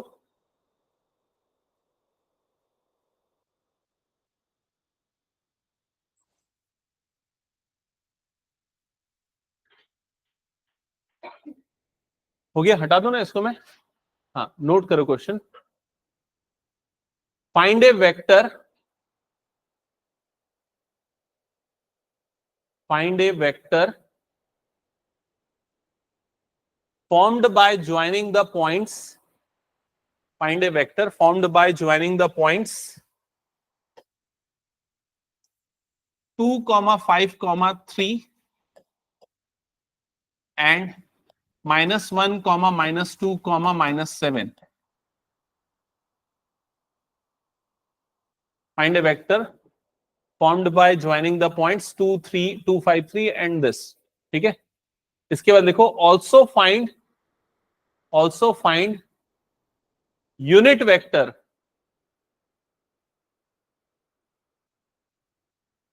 in the direction of this vector. Also find unit vector in the direction of this vector. तो इस वेक्टर के डायरेक्शन में यूनिट वेक्टर भी निकालना, ये दूसरा पार्ट है। पहले तो वेक्टर निकालना है जो इन दोनों पॉइंट्स को ज्वाइन करने से बनेगा। तो आप कैसे कैसे लिख सकते हो, आप इसको नाम ए दे सकते हो, इस पॉइंट को, दूसरे पॉइंट को क्या दे सकते हो, बी दे सकते हो, और जो नया वेक्टर बनेगा उस वेक्टर को नाम आप वेक्टर ए बी दे सकते हो। ये आपकी इच्छा के ऊपर है, जो देना है दो। हाँ, ये वेक्टर क्या आएगा, सीधे सीधे कोऑर्डिनेट वाला फॉर्मूला लगा दोगे। कौन सा फॉर्मूला भीमांशु बता, कैसे निकलेगा vector A B? Coordinate given होता है तो कैसे निकलता है? याद है लेकिन प्रैक्टिस में नहीं आया अभी। नहीं, वेक्टर पूछ रहा हूं मैं। वेक्टर ए बी चाहिए, ए का कोऑर्डिनेट बी का कोऑर्डिनेट गिवन है। कौन सा formula? x2 - x1 i plus y2 - y1 j plus z2 - z1 k। ठीक है, तो ये दोनों पॉइंट को ज्वाइन करने से जो वेक्टर मिलेगा तो वो हो जाएगा x2 - x1 i, x2 - x1 i, तो क्या हो जाएगा ये -3i। आया क्या सबका ये -3i? y2 - y1 j क्या आ रहा है? नहीं, -7j, z2 - z1 k -10k। क्या ये सबको क्लियर है? बी का कोऑर्डिनेट पहले लेना है, ए का बाद में लेना है। क्लियर हो गया ना ये चीज? तो ये बन गया वेक्टर ए बी। ठीक है, और क्या पूछा है इस क्वेश्चन में? इसके डायरेक्शन में यूनिट वेक्टर चाहिए। तो किसी भी वेक्टर का यूनिट वेक्टर निकालने का तरीका क्या होता है? उसको डिवाइड कर देते हैं। किससे डिवाइड कर देते हैं? उसके मैग्नीट्यूड से। ठीक है, तो यहां पर मैं unit vector of vector A B, इसको मैं ऐसे लिख देता हूं, vector A B divided by magnitude of vector A B. समझ गए ना? किसी भी वेक्टर को मैग्नीट्यूड से उसके डिवाइड कर दो, मिल जाता है यूनिट वेक्टर। तो कितना आ जाएगा ये? -3i -7j -10k divided by, इसका मैग्नीट्यूड कैसे निकलेगा? √ओवर -3 का स्क्वायर प्लस -7 का स्क्वायर प्लस -10 का स्क्वायर। तो ये कितना आ जाएगा? -3i -7j -10k divided by, कितना आ रहा है √ओवर के अंदर में? 49 प्लस 9 कितना हो जाएगा ये? 158। क्या ये आया सबका? चेक करो, कंफर्म करो। समझ गए ना ये सभी? जल्दी करो, मैं एक क्वेश्चन और पूछूंगा, ओरली बताना है तुम लोगों को, उसको बिना पेन यूज किए बताना है उसका आंसर।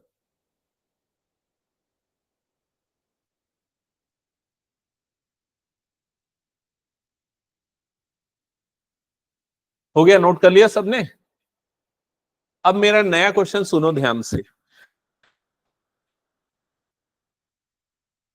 ऋषा, हो गया? कुछ बचा है?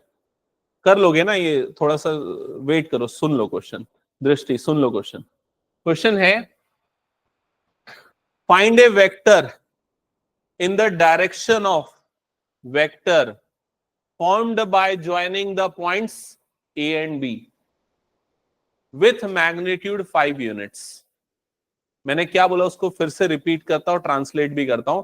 एक नया वेक्टर फाइंड करो जो वेक्टर ए बी के डायरेक्शन में हो और उसका मैग्नीट्यूड कितना हो? 5 यूनिट्स। ए बी मतलब ए और बी वाले पॉइंट को ज्वाइन करने से जो वेक्टर बनेगा उस डायरेक्शन में हो और उसका मैग्नीट्यूड कितना हो 5 यूनिट्स, आपको वो वेक्टर निकालना है। और ये पॉइंट यही है, कुछ कैलकुलेशन नहीं करना है। हाँ बताओ वसुधा। That's it, good. तो ये जो हमें नया वेक्टर मिला था, ये जो नया वेक्टर मिला था ये यूनिट वेक्टर था, लेकिन इसका डायरेक्शन वही था जो वेक्टर ए बी का डायरेक्शन था। समझ में आया कि नहीं? तो दोनों का डायरेक्शन सेम था। इसका मैग्नीट्यूड कुछ और था, लेकिन इसका मैग्नीट्यूड कितना है? 1 है। तो इस 1 मैग्नीट्यूड वाले वेक्टर को किससे मल्टीप्लाई कर दो? 5 से मल्टीप्लाई कर दो, आपको उसके डायरेक्शन में नया वेक्टर मिल जाएगा। समझ में आ गया सबको ये चीज? ठीक है, अब कंप्लीट कर लो और फिर मैं दूसरा क्वेश्चन दे रहा हूं, और कुछ क्वेश्चन दे रहा हूं वेक्टर अलजेब्रा पे बेस्ड।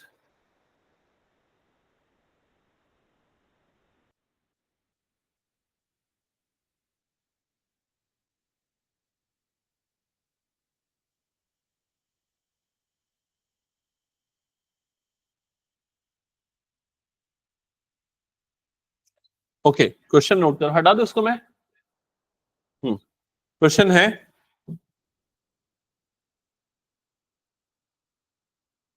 फाइंड ए वेक्टर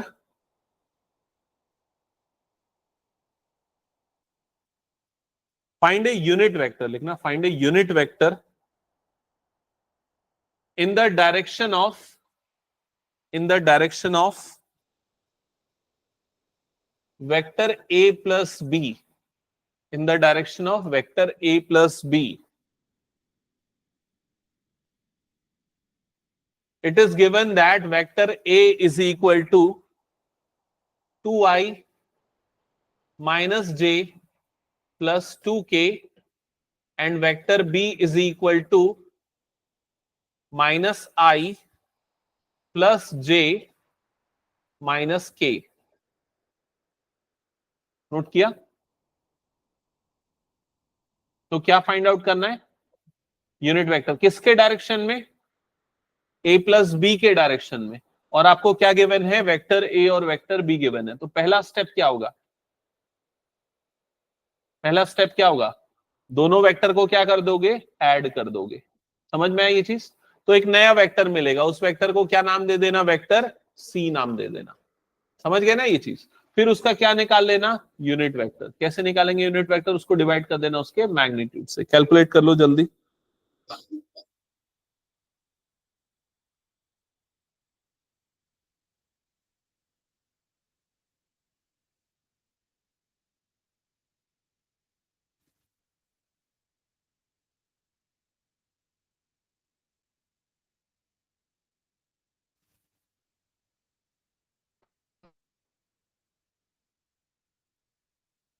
किसी को डाउट कुछ? वेक्टर सी पहले निकालो, दोनों वेक्टर को ऐड करो। कैसे होंगे ऐड? आई आई वाले कंपोनेंट आपस में ऐड होंगे। तो 2i और माइनस आई कितना हो जाएगा? ये आई। माइनस जे प्लस जे कट जाएगा तो वो क्या आ जाएगा? 0j, या जे को नहीं लिखोगे तो भी चलेगा। प्लस 2k और माइनस के मतलब कितना हो जाएगा? ये प्लस के हो जाएगा। समझ में आया? ये नया वेक्टर सी बन गया, वेक्टर सी, जिसके कंपोनेंट आपके पास आ रहे हैं आई प्लस के। क्या ये आ गया सबको? एक बार कंफर्म करो। अब आपको इसके डायरेक्शन में क्या चाहिए? यूनिट वेक्टर चाहिए। तो उसको किससे डिवाइड कर दोगे? इसके मैग्नीट्यूड से। तो यहां पर उसको डिनोट करेंगे सी कैप, और ये हो जाएगा vector C divided by magnitude of vector C. तो वेक्टर सी मतलब ये आ जाएगा I plus K divided by, हाँ इसका मैग्नीट्यूड क्या होगा? √2। सबको समझ में है? √2 के साथ कैसे होगा √2? बता अभिनव, √2 कैसे होगा? इसका मैग्नीट्यूड बता। कैसे निकालते हैं किसी भी वेक्टर का मैग्नीट्यूड? डिवाइड रूट ओवर, क्या फॉर्मूला होता है? X square plus Y square plus Z square. X मतलब क्या? आई वाले का कोफिशिएंट, तो आई का कोफिशिएंट क्या है? 1, तो यहां पर क्या हो जाएगा? 1 स्क्वायर। वाई जे वाले का कोफिशिएंट, तो जे तो है नहीं, तो क्या आ जाएगा? 0 स्क्वायर। के वाले का कोफिशिएंट, तो के का कोफिशिएंट क्या है? 1, तो क्या आ जाएगा? 1 स्क्वायर। समझ में आएगी नहीं ये चीज? तो फाइनली आपको सी कैप जो मिलेगा वो आ जाएगा आई अपॉन √2 प्लस जे प्लस के अपॉन √2। ये हो जाएगा ये नया वेक्टर। हो गया सबका ये? चलो नेक्स्ट क्वेश्चन नोट करो।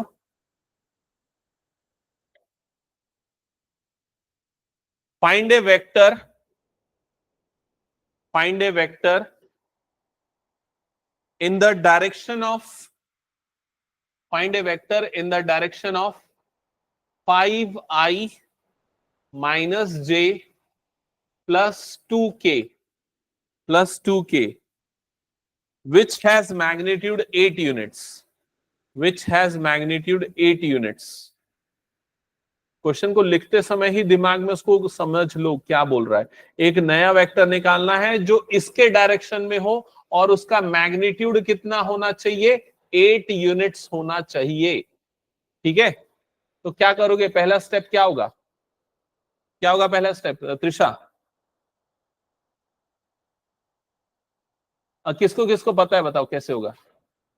ओके, हाँ, बाकी जिनको नहीं पता सुनो, यहां पर किसी भी वेक्टर के डायरेक्शन में अगर कोई भी वेक्टर चाहिए किसी भी मैग्नीट्यूड का, तो पहले उसका यूनिट वेक्टर निकालो। यूनिट वेक्टर निकालने आता है ना, निकालो यूनिट वेक्टर। इसका क्या होगा, जल्दी कैलकुलेट करके बताओ।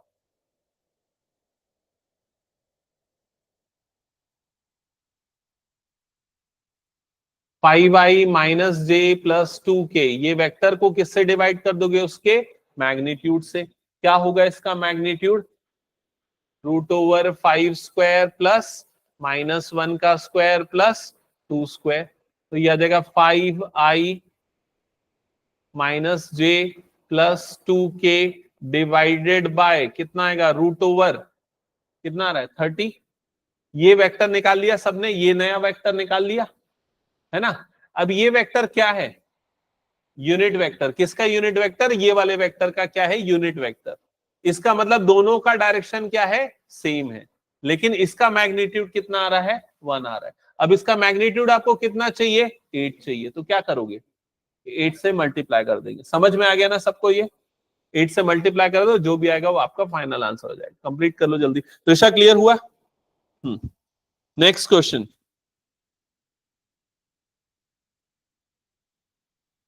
क्वेश्चन नोट करना। ये क्वेश्चन में गलती करोगे, अच्छा क्वेश्चन है, समझना इसलिए ध्यान से। Consider the points A, B and C. Consider the points A, B and C with position vectors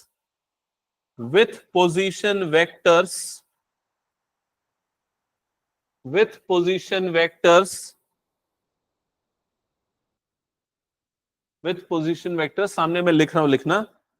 small vector A is equal to 3i minus 4j minus 4k। Small vector B is equal to 2i minus j plus k।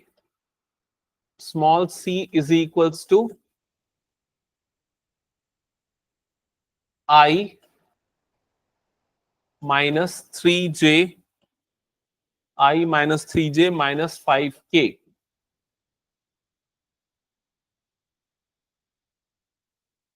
लिख लिया सबने?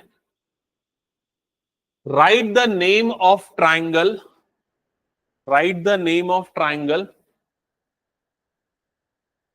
formed by the vertices A, B and C.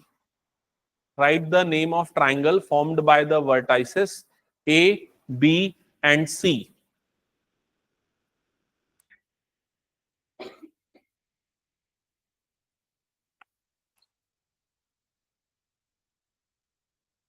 Note कर लिया सबने?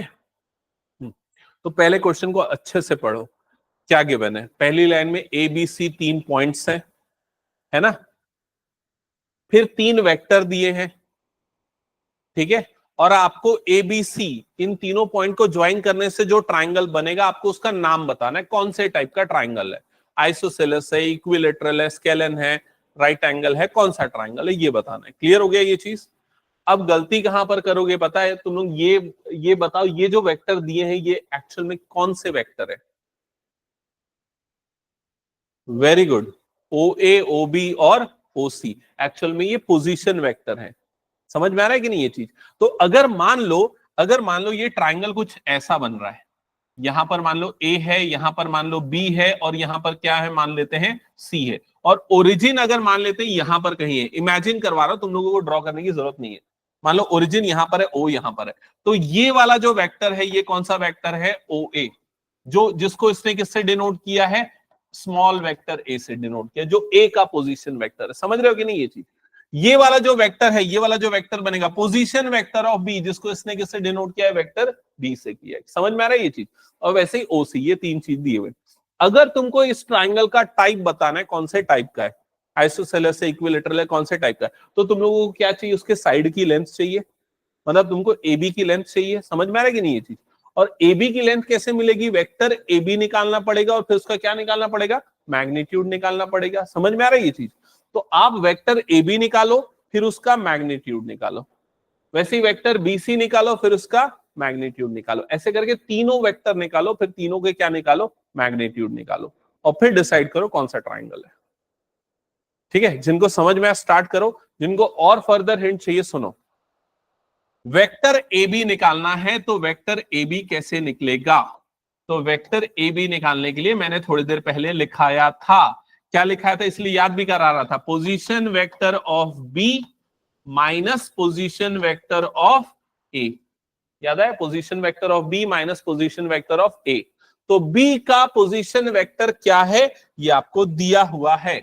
B का position vector है 2i minus जे plus के, minus minus ये हो जाएगा i माइनस 3j माइनस, नहीं मैं गलत तो नहीं लिख रहा हूं, position vector of B minus position vector of A लिखना है ना। तो ए का पोजीशन वेक्टर ये है 3i minus 4j minus 4k। Check कर लो एक बार, ये बनेगा वेक्टर ए बी, है ना? कितना आएगा बताओ फिर वेक्टर ए बी सिंप्लीफाई करने के बाद?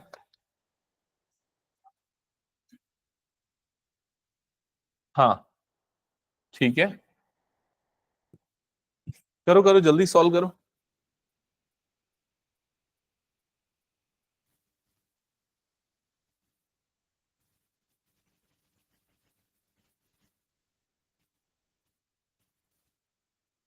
नहीं, तीनों साइड निकालना पड़ेगा ना, और तीनों का फिर मैग्नीट्यूड भी निकालना पड़ेगा।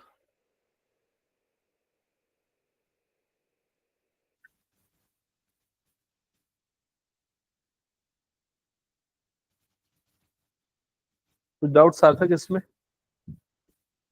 कैलकुलेशन है थोड़ा सा, लेकिन इतना बड़ा भी नहीं है, फटाफट करना पड़ेगा। वेक्टर ए बी, अभिनव हिमांशु ये इसका निकाला, वेक्टर ए बी निकाला, ये हो जाएगा 2i माइनस जे प्लस के, इधर पे ब्रैकेट खुलेगा -3i प्लस 4j और प्लस 4k, ऐसा हो जाएगा। आई वाले कंपोनेंट आपस में ऐड हो जाएंगे, तो 2i माइनस 3i मतलब कितना बन जाएगा, -i, माइनस जे और प्लस 4j मतलब कितना हो जाएगा, +3j। के वाले कंपोनेंट आपस में ऐड होंगे तो क्या हो जाएगा, +5k। ये बन जाएगा वेक्टर ए बी। समझ में आ गया ये चीज? ठीक है, वेक्टर ए बी। अब इसका मैग्नीट्यूड भी यहीं पर निकाल लो, magnitude of vector A B, तो उसका मैग्नीट्यूड क्या आ जाएगा, √ओवर -1 का स्क्वायर प्लस 3 का स्क्वायर प्लस 5 का स्क्वायर, कितना आ जाएगा, √ओवर 35, √35 magnitude of vector A B, जिसको मैं सिंपली ए बी ऐसा भी लिखूंगा ना तो भी उसका मतलब मैग्नीट्यूड ही होता है, मैंने बताया था थोड़ी देर पहले। ठीक है, इसी तरीके से बाकी दोनों साइड्स के भी मैग्नीट्यूड निकालो।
आया क्या?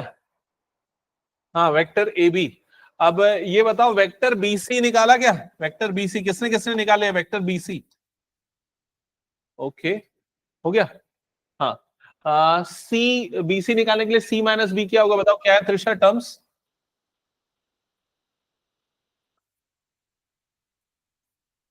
कैसे निकाला? Directly root.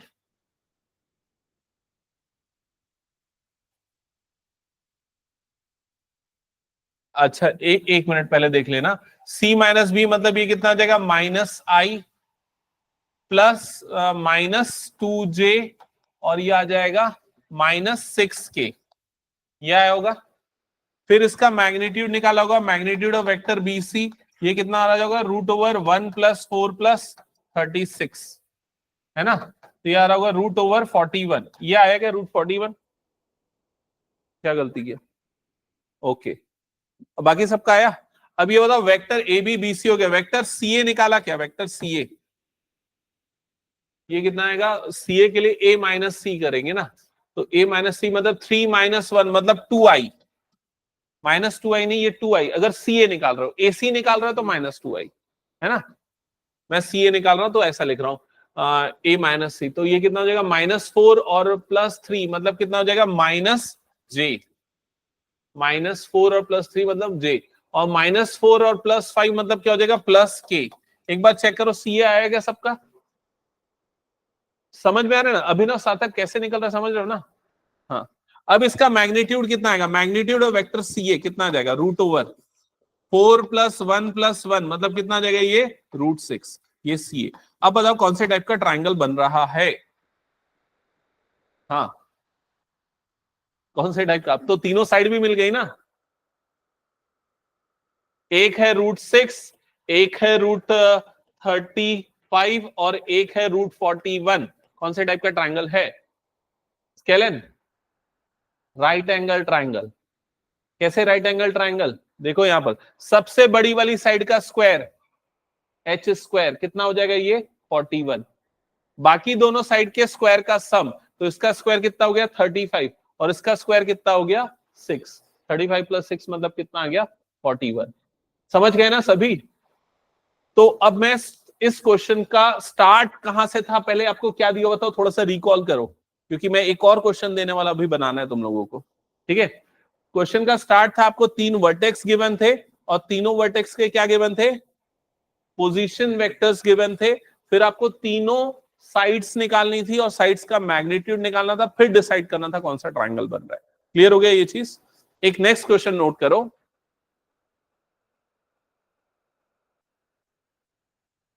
Find the find the type of triangle, find the type of triangle formed by formed by formed by vectors formed by vectors 2i 2i minus j plus k 2i minus j plus k comma I minus 3j I minus 3j I minus 3j minus 5k minus 5k and 3i 3i minus 4j minus 4j minus 4k। वही करना है, decide करना है कौन से type का vectors है formed by these three, कौन से टाइप का ट्राइंगल है formed by these three vectors. ये तीनों वेक्टर्स से बनने वाले ट्राइंगल का टाइप डिसाइड करना है। तो क्या कर रहे हो, पहला स्टेप बताओ। हेलो, हाँ, गुड इवनिंग। हाँ, ओके, ठीक है, मैं क्लास ले रहा हूँ, बस मैं 5 मिनट में फ्री हूँ, मैं आता हूँ। ठीक है, ओके। हाँ, तो सबसे पहला स्टेप क्या कर रहे हो ये बताओ मुझे। पहले क्या कर रहे हो, वेक्टर ए बी निकाल रहे हो। वेक्टर ए बी नहीं निकालना है, वेक्टर ए बी दिया हुआ है। ये जो आपको दिख रहा है पहला वाला जो वेक्टर दिख रहा है वो क्या है, वेक्टर ए बी। दूसरा वाला वेक्टर क्या है, वेक्टर बी सी। और तीसरा वाला वेक्टर क्या है, वेक्टर सी ए। अब कैसे पता चला, ये सीधे सीधे साइड वाले वेक्टर है। आपको जो पिछले क्वेश्चन में ये साइड वाले वेक्टर निकालने पड़े थे ना, इस बार सीधे सीधे वो साइड वाले वेक्टर दिए हुए हैं। समझ में आ रहा है कि नहीं ये चीज। तो आपको क्वेश्चन को पढ़ के ये समझना पड़ेगा कि कब उसके वर्टेक्स के पोजीशन वेक्टर गिवन है और कब डायरेक्टली साइड वाले वेक्टर गिवन है। तो ये जो अभी तीनों वेक्टर गिवन है उस ट्राइंगल की तीनों साइड्स के वेक्टर गिवन है। समझ में आ रहा है कि नहीं ये चीज। तो यहां पर अगर आपको ट्राइंगल का टाइप डिसाइड करना है तो सीधे सीधे क्या निकालोगे, उसका मैग्नीट्यूड, और ट्राइंगल का टाइप डिसाइड हो जाएगा। ठीक है, तो कितना आ रहा है फर्स्ट वाले का मैग्नीट्यूड √6, सेकंड वाले का मैग्नीट्यूड √35 और थर्ड वाले का मैग्नीट्यूड √41। तो ये कौन सा ट्राइंगल हो जाएगा, राइट एंगल ट्राइंगल। समझ गए ना ये चीज। तो ये कुछ जनरल ऑपरेशन थे जो वेक्टर अलजेब्रा के अंदर आते हैं। ठीक है, इसके अलावा और कुछ स्पेशल ऑपरेशन है, जैसे कि अभी तो हमने सिर्फ स्केलर मल्टीप्लिकेशन देखा ना, स्केलर और वेक्टर को कैसे मल्टीप्लाई करते, दो वेक्टर को कैसे मल्टीप्लाई करते हैं, वो भी कुछ ऑपरेशंस है। तो मैं एक दो क्लास ना वेक्टर मल्टीप्लिकेशन पे लूंगा। ठीक है, मतलब वेक्टर का अलजेब्रा पे लूंगा, फिर उसके बाद उसको फिजिक्स में कैसे अप्लाई करेंगे वो डिस्कस करेंगे। ठीक है, क्योंकि कई स्कूलों में ना वेक्टर अलजेब्रा का बहुत सारा क्वेश्चन है, तुम लोगों के में है शायद, आईएससी वालों के में है ना, और उसी का क्वेश्चन डायरेक्टली दे देते हैं। तो हम पहले उसको डिस्कस कर लेंगे। ठीक है, ठीक है, तो आज यहीं पर एंड करते हैं क्लास, बाकी नेक्स्ट क्लास में कंटिन्यू।